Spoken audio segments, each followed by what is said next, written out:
নমস্কার, আমি নমিতার সহজ রান্না চ্যানেলের নমিতা। তো আজকে আমি কোনো রান্না করছি না কিছু। তো আজকে আমি শুধু ফলাহারের ব্যাপারে দু চারটি কথা বলবো। শুধু আমরা রোজই অনেক কিছু খেয়ে থাকি, মুখের স্বাদে আমরা অনেক অনেক রকমের তেল ঝাল মশলা মাছ মাংস সব কিছু খাই। তো এতে আমাদের পেটের উপরে মানে খাদ্য প্রণালীর উপর অনেক চোট পড়ে। তো আমরা যদি মাঝে মাঝে একটু এর মধ্যে একটু মানে ব্রেক দিতে পারি সিস্টেমটাতে, তো আমরা যদি মাঝে মধ্যে একটু ফল খাই, যে কোনো ধরনের ফল লোকাল হোক বা যার সাধ্যমতো আমরা ফল খাই, বা আমরা জল প্রচুর পরিমাণে খাই। হয়তো বা এমনিতেও থাকতে পারি আমরা সারাদিন জল খেয়ে বা কিছু স্যুপ জুস খেয়ে থাকলাম। আর যদি কেউ তাও না পারেন, তাহলে আমরা যদি ফল খেয়ে থাকি, বয়েল সবজি এরকম খেয়ে আমরা থাকতে পারি। সবজিটাও ফলাহারের মধ্যে ধরে, আমি দেখেছি ন্যাচারোপ্যাথি হসপিটালে।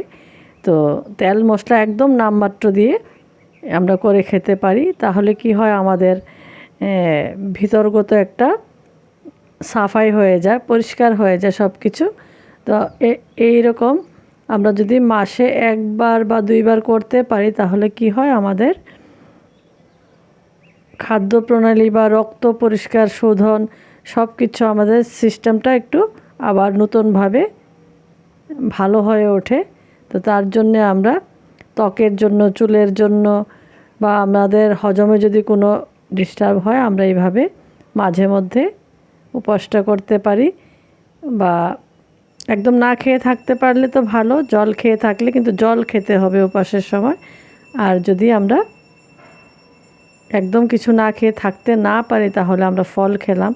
তারপরে যদি আমাদের মনে হয় যে না, তাও কেউ থাকতে পারছে না, তাহলে একটু বয়েল সবজিও খেতে পারি। তো আজকে আমি শুধু এখানে ফল খেয়ে থাকারটাই দেখালাম।